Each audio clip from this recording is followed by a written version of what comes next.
Two West End rivals collide on the gridiron, looking to gain some signature power points as the playoffs loom large on the horizon. Welcome to Sportswire. I'm Will Catterley. To say it's been an up-and-down year so far for Hermitage would be an understatement. They started with a huge overtime win over Patrick Henry. They lost an overtime battle with Glen Allen, and they found themselves right in the thick of the postseason rankings, going into a battle at one-loss Freeman. The Mavericks, meanwhile, were out to prove their only loss this season was a fluke and earn a huge victory of their own. And we're back to old school when it comes to playoff classification. Each classification gets 8 teams, not 4, as it was a season ago. Early action, let's get to the highlights. Freeman first quarter found it going on the ground. Bradley Perkins, what a season he's having. He carries that ball deep into Hermitage territory. It would lead to this. The play action, when you can run, you can do this. Fake it to Perkins, throw the touchdown pass to Cameron Tucker, and touchdown as Owen Fallen connects. Next possession after a stop. Where is he? Where is he? There he is. When you mess with the Mavs, you get the horn. 78-yard touchdown pass. And Douglas Freeman quickly against Hermitage, up 14-0. Now, earlier in the season, Hermitage facing a 14-0 deficit, not a comeback style, not a comeback type of team. I wouldn't think that they stood a chance. This Hermitage team is getting better as the season goes on, and they are capable, and they get back to the basics. Give it to this guy. Jeremiah Coney on the ground game, second quarter action now, still the same score. More Coney, you got it. Inside the 15 of Freeman, it would lead to this. Why not finish where you started? The handoff. This time go on the other side. Coney, Pater, touchdown. Yeah, quiet down, Freeman. We're not done just yet. We're back in this football game. It's a one-possession game. Point after touchdown would not be good. 14-6, 9:02 to go. Now, Freeman would have some answers. Again, they go at Bradley Perkins on the ground. Hermitage's defense would stiffen, but Freeman, much due to their credit, would hit the field goal.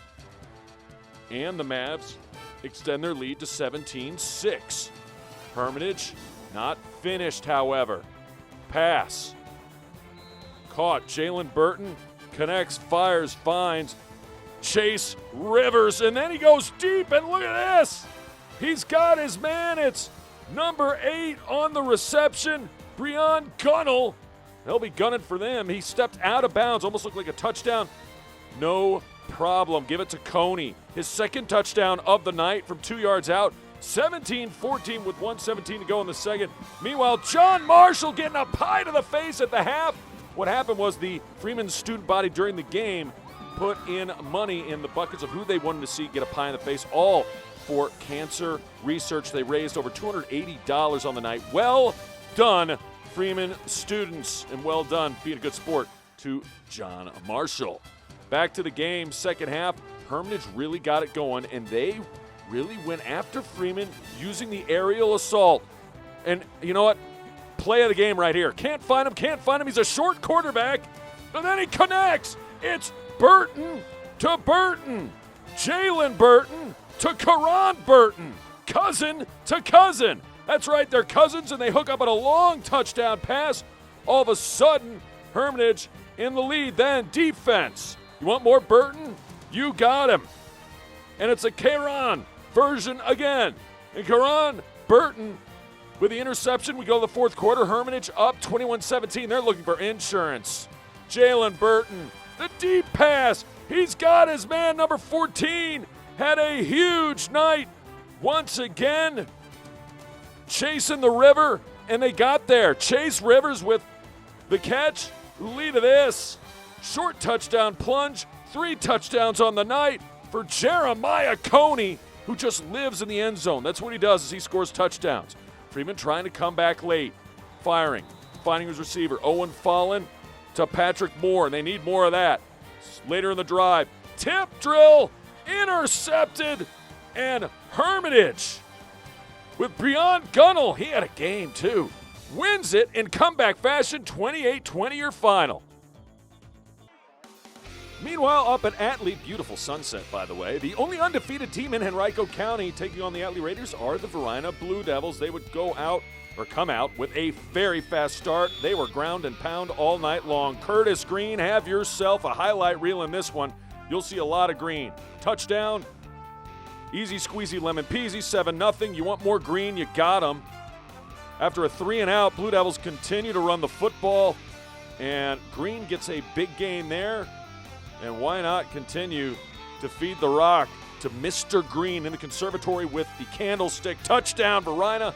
They have a 2-score lead, 13-0 to go, 4:17 left in the first. Anthony Fisher on special teams. Varina smart to get away from that potential block in the back. Anthony Fisher reverses field. Look out! He's coming to your living room. So is that big old ref. Almost clobbers our camera guy, Sean Connolly. Either way, Fisher all the way to pay dirt. A 70-yard touchdown return puts Varina up 19-0 with 2 minutes left first quarter. How about Miles Derrickott? He can throw to Miles. For Miles, he connects with Anthony Fisher, and that would set it up for this 5-yard touchdown run by downtown Timon Brown. 25-0. Blue Devils at that point with 6:50 left to go in the first half. Let's go to the second half. How about some defense? Sack on the quarterback. When you're rolling out to the right, you might want to control those gaps. Kyrie Abdul-Mahid Sorita all over that play with a sack, and Derrickott didn't have to do a lot in this game because you can just hand it off to Mr. Green, and he's going to do Yeoman-like work on the ground. Here comes Green again, unofficially over 100 yards on the night. Green finds the end zone yet again for the third time on the night, breaking a few tackles along the way. 32 yards to pay dirt, 33-0 more from Varina. Here's some more Miles Derrickott. He finds Kamari Wells, and all's Wells for Varina, 39-0 early in the fourth. Derrickott scrambling, Derrickott throwing, Derrickott finding Kyrie Abdul-Majid Sorita, wide receiver, 6'2". That's good for 6. Derrickott, let's go the other direction. This time he connects with Kamari Wells. And, yeah, all is looking well. Finally, Atlee going to get on the board. Caleb Warren rumbles in from 3 yards out, 39-7 at that point. But the Blue Devils, they would have answers already up a lot to a little in this one, 39-7. How about Josiah Minor going all Derrick Henry on this run? Knocking the defender down, taking it all the way for a house call. Turns on the Jets. 61 yards later, it's 45-7. Varina, and he'll want to hold on to that highlight for a long time. I mean, he seriously went Tennessee Titans Derrick Henry, punishing the defensive back. Varina punishing their opponents right now, still unbeaten. 45-7 your final. Let's transition to ladies volleyball, shall we? Rivalry night at Deep Run. Godwin taking on the Wildcats. The Godwin Eagles, Lady Eagles, only one loss on the season. They'd already beaten Deep Run earlier this year. Wildcats, however, on the serve. Looking good. Godwin has the answers. Number 17, Caitlin McNeil, all year long. Still first set action. Eagles on the serve. Wildcats looking for answers. Guess who? It's McNeil time. She knocks that one down, 25-20. Godwin doing what Godwin does. Second set up 1-0. Wildcats find their way back. They battled each and every set on this one. Number 31 doing the honors on that one. Then, how about this for the kill? That is good. Once again, Aaron McCourt. You want more McCourt? Right in your living room. 25-21, they win the second set, so they flip the script on Mills Godwin. Tied at 1 set apiece. The key is getting the third set, have that 2-1 advantage. Great block at the front of the net by Sydney Schaefer and company. Eagles back on the serve.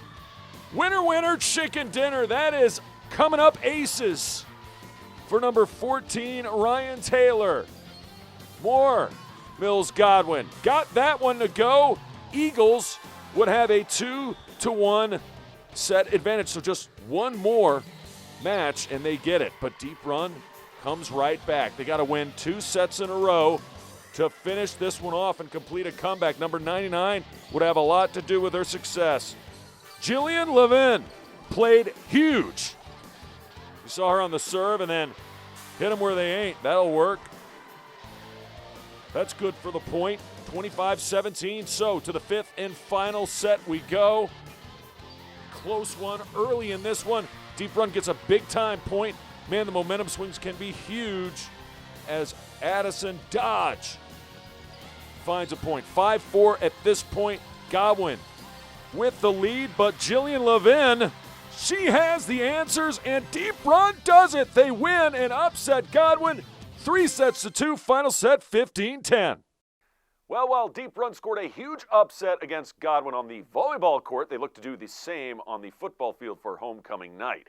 Plus, Freeman has plenty of snacks and plenty of goals in field hockey. Would it be enough against Hermitage? Highlights are straight ahead. Todd's a great guy. I mean, look at him. What a sweetheart. Attaboy. Wait, Todd, what are you doing? How totally selfish and un-Todd-like of you. Come on, Todd. Come on, man. Welcome back to SportsWire. Congratulations to the King and Queen. It's homecoming at Deep Run. The King, Farhan Naheen, and the Queen, Reba Panaya. Congratulations, your homecoming court and King and Queen. Wildcats hoping to get their first win of the year. Godwin Eagles pretty good, though, and they have other ideas.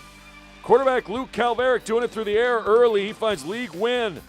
Wide receiver with the catch right there in the connection. And then a nice-looking wide receiver screen, this time hooking up with Justin Harris. And Harris will not be stopped. Touchdown, Mills Godwin. A little dance he made up. Why not? 2-point conversion good. Eagles have landed. They have an 8-0 lead. Second quarter, same score. Now we'll go to the ground, shall we? Mikhail Johnson Harris. Have yourself a run, my friend. All the way down the sidelines. He finds the end zone from over 30 yards out. Godwin, a 2-touchdown advantage and a 2-score lead against their rivals in the West End and short pump. 16-0 with 3:56 to go. Still second quarter, Deep Run. Tricky Wildcats, fourth down. It's a fake punt. They do not make it. So that gives Calveric and company and the Godwin offense opportunity to make some more plays through the air, this time deep in Deep Run territory. Guess who? Number 9, Justin Harris. His second touchdown catch of the half and of the night. And he has his dance again. Not the same type of showmanship. So only 25.8 seconds to go in the half. Wildcats looking for something, maybe a big play, so they can maybe throw a Hail Mary, do something. You can't have this, so fumbling the football. Godwin recovers. Johnny on the spot is Troy Brendel. And it would lead to this. One last shot to the end zone before the half. Calveric fires to the end zone. Caught. Touchdown. Are you kidding me? Justin Harris. Just in time. You can hear the siren going. 30-0 at the half. 3 touchdowns in the first half for Harris. Calveric, third quarter. He's not done looking deep. This time he connects with Nick the Quick Clark. He's good for the touchdown. Deep. He's got another celebration of his own. Refs are finally going to have enough with this because you can't do that celebrate with another player. They throw the flag. Godwin's like, whatever. 37-0 at that point. Playing really great at this juncture. Wildcat quarterback could not get out of the way. Number 51, Saquon Parker. And he had a host of other defenders, teammates in on the sack. And then number 84, that would be Justin Ward. He gets back there to make a play. Godwin D was fantastic. A nice-looking run here by Deep Run, or at least it seemed. He loses the football, heading inside the Godwin 5-yard line. That kind of night for the Wildcats football team. Godwin gets another win, 37-0, your final. Well, to field hockey we go. Freeman Mavs at home taking on Hermitage, and there were snacks all over the place. I mean, they're chowing down on cupcakes before this one even gets going. They also had pizza. I got no offers for a cupcake, no offers for pizza. What Freeman did do is find goals early and often. First quarter, Emma Jacoby She finds it back in that. She shoots, she scores. 1-0 Freeman. And no, my nutritionist would be mad at me eating cupcakes and pizza, so it's all good. Check out this shot. Backhanded. She shoots, she scores. Well done. Coach said she's been practicing that all year long. Finally got that one to go. 2-0 after the first quarter of play. That was Ann Ferguson with the goal. We go to the second quarter now. Freeman not finished putting the ball in the net. She shoots, she scores. And this time, once again, it's Emma Jacoby. 3-0 Freeman. Hermitage with a chance to come back. Kick save and a beauty. Elizabeth Holloway was not that busy, but she did make a save there. It would lead to another corner. And, oh my goodness, great entry pass. Panthers just a little bit off. So 3-0 at the half. Second half switching sides now. Mavs looking for more and follow the red ball, or orange-red ball. She shoots. She scores. Mackenzie, she's a very fine fellows. Her dad, principal at Deep Run, but a couple of fellows in the family at Freeman. One, great on the gridiron. Another in field hockey. How about that? Number 24 adding to her goal, scoring. That's her second. Ann Ferguson. She fires, finds the back of the net. Freeman still not finished. Cupcakes, pizza, and goals. That's what this was about. Number 16 shoots, scores. Adair Reed. And Mavs win it. 6-0 is your final.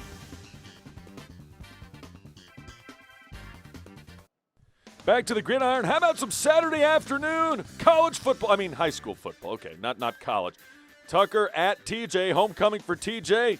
Number 2, you're going to hear a lot from him. Nice defense for J.R. Tucker, but the running back, Arthur Sutton, yeah, you're going to hear some more from him. Tigers look like they had something going. Quarterback connecting with Jaden Lee, and then running the football as well, same drive. That's a good-looking run by Caleb Smith and company. Tigers on the prowl, on the move. The first half didn't lead to a lot of offense. This is fourth down. Watch the corner. There he is. Number 2, Arthur Sutton. He was homecoming king, by the way. He makes a stop, so TJ takes over. Vikings firing, finding. Josiah Hargrove to Javel Boyd Jr. That wouldn't lead to a score as we go to the second quarter, same drive. Now it's a Tigers defense that gets a stop on fourth down. They take over. Nothing happening until wobble, wobble, wobble. That pass picked off. Like I said, all defense in the first half. Nice play. This time it was Dominique Harris making the most of that one. And then the handoff, more defense to be played. Yeah, nothing doing. Nice stop by Jaden Lee. 0-0 at the half. Second half, Tigers again come out, look like they might get something going. It's a fumble, and look what I got, says TJ. Devin Washington. Oh my, all the way down to the 1-yard line, and they would finally get on the board. Hand it off to your running back, Tremon Green. He finds Paydirt from 1 yard out. TJ with a touchdown lead. Now Tucker again on the quarterback run. He lost the football again. Opportunistic were the Vikings on defense. Cameron Clark couldn't hold on to it. Would have been a nice run, and it would lead to this. The homecoming king himself, Arthur Sutton. You take it to the house. This is your day. Yes, it was. All the way to Paydirt. TJ up 2 touchdowns now. And Vikings looking good. Could they win their homecoming match? A chance to move to 6-1 on the season. They've been playing really good football. They get a big stop there, and then this is the play of the day. It's the halfback option pass. Sutton firing. Oh, high point in the football, the receiver. Amari, action, Jackson. TJ would have a 20-0 lead, and Tigers would score a touchdown the next drive, but Thomas Jefferson gets the win. Looking really good this year, 28-8. Highland Springs moving to 6-2, 32-6 winners over Hanover. Henrico gets their second win of the year, 30-15 over Mechanicsville, and Glen Allen goes up north and beats Fakir 41-0 in a pasting. Plenty of action to get to on the other side, including a massive match in boys volleyball. Could Glen Allen remain undefeated against arch nemesis Deep Run? That and more next.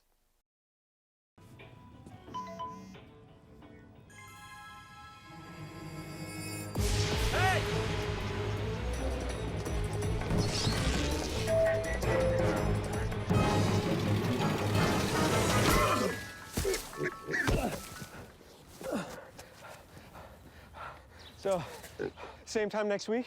Well, of course.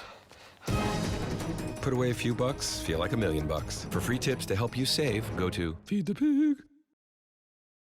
Welcome back to SportsWire. Let's go up tempo. We start with cross country, where there may not be a better team in the state than the Glen Allen boys. The Jags finished in first place in the Milestat.com Invitational at Pole Green Park this weekend. It's the third time in school history that they've won the event. Glen Allen has not lost a traditional 5K this season. Ben Hagerich was the top runner for the Jags in the victory. To football, where Highland Springs improved to 6-2 on the year after a 32-6 hammering of Hanover. The defense came up big once again as Daquan Giles had an interception for a touchdown. And one former Springer continues to shine at Old Dominion. Wide receiver Ollie Jennings led the Monarchs with catches, 13, and yards, 172, in a 43-20 loss to Western Kentucky.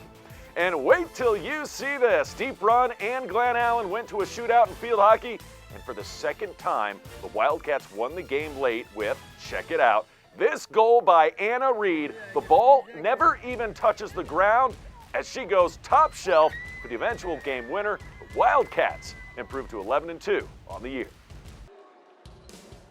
The guys volleyball now, Deep Run and Glen Allen. Glen Allen unbeaten on the year. Last year's regional champ taking on the defending state champs. Glen Allen got it going early and often. Number 15, Dominic Wheaton. The senior, 6'3", with the kill right there, and then slamma-jamma, knocking it down. It is Wyatt Hampton. There are no chinks in the armor to Glen Allen's game. You get the block right there. It's number 6, Trevor Foy. And then Jags on the serve. Wildcats, they are really good. It's just that Glen Allen is tremendous. This does seem like their year. Wyatt Hampton, once again, big night for him. He gets the kill. Again, Jags on the serve. Riley Ehrman. This time, Wildcats not going to go quietly. Ben Free. And then Edwin Barrick with the serve. He has probably the best of the bunch. And hard to corral that one. 25-16 Glen Allen with the opening set victory. Brooks Coward, been a staple for this team for a while. Brother Caden played on this squad. They get the point in the second set. Deep Run would play this set really tight because of plays like that. That's good for the kill. Wildcats hanging in this one. Later, still second set action. There's the answer. Great block at the front of the net by number 9, Alan Dubkak. And then that one's going to go. This time, Brooks Coward has an answer for Deep Run's run. That one was really close to the line. It's called a point on the serve. Wildcats would have the lead late in this set with a chance to change the momentum, but every time they got something going, Glen Allen had answers. Dominic Wheaton with a kill right there, then Wyatt Hampton on the serve. Easy squeezy, lemon peasy, or at least they make it seem that way. 25-23, I said it was close. Glen Allen up 2-0. Could they get the 3-set sweep? The answer is, yeah, they can. Would Deep Run let them? Number 9 says no. Alan Dubkak, he had a nice night, but would it be nice enough? Big time block. Makari Sakalo doing the honors, but then Glen Allen hitting them where they ain't. That is an ace. Cowart and company looking good. Here comes Brooksy again. And yeah, that dog will hunt. It's another ace for Cowart and the Jags, and then put them away. Brooks on the serve once again. This time, Jags are going to have to work a little harder. Great shot by Deep Run. Better get and a better finish. Wyatt Hampton puts away Deep Run in straight sets. Glen Allen stays unbeaten.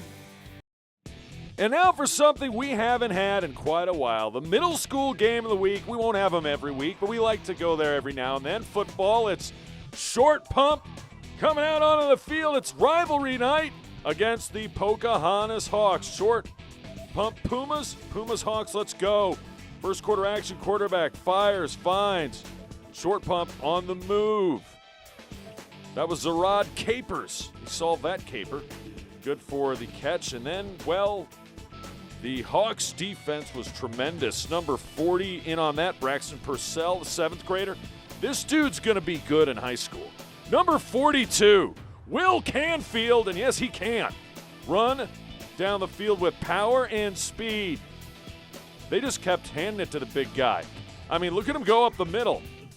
Couple of Pumas have to wrap him up, but Canfield making his mark. Quarterback not bad either. Scrambling, looking, getting down close to the goal line. Sam Setter would lead to this. Short handoff, 1-yard touchdown plunge for number 41, Brody McNeil. And he's only a 7th grader. And here come the Hawks again. 2-point conversion is good. 8-0 in the first quarter after Will Canfield finds it 2 points. More defense. Quarterback can't corral that one. Luke Roberts right after the QB. He gets a sack. The lead of this. Ensuing possession for the Hawks. Yeah, you bet. Will Canfield!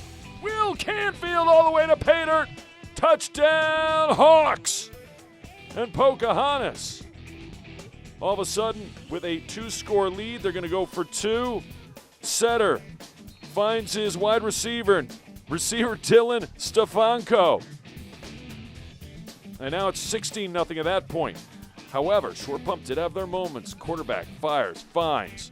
Number 3 on the route, Jack Everhart. And then this pass, just a little too far, and look what happens. Antoine Lee going to take it all the way back. But there's a couple of flags. One, there's a block in the back. And 2, you can't point, and they consider it taunting. They're very stringent on those rules when it comes to middle school football. So what happens? Later, a punt, and he's down. I hear no whistle. Do you hear a whistle? There's no whistle. Wait, there he goes. He's going to go. Oh, my. It's Jack Everhart. Everhart to the end zone, but there's a flag on the play. Block in the back would take it back, and that would have gotten the Pumas right back into it. Instead, Hawks go to the air this time. Another big catch for number 88, Dylan Stefanko and company. Then Hawks going to punch it in one more time. This time, number 40, Braxton Purcell. 22-0 Pocahontas beats short pump. Remember, if you have questions or comments about the show, just send me an email to this address, sportswire@henrico.k12.va.us, and you can always follow us on Twitter. I can't wait to see ya next time on Sportswire.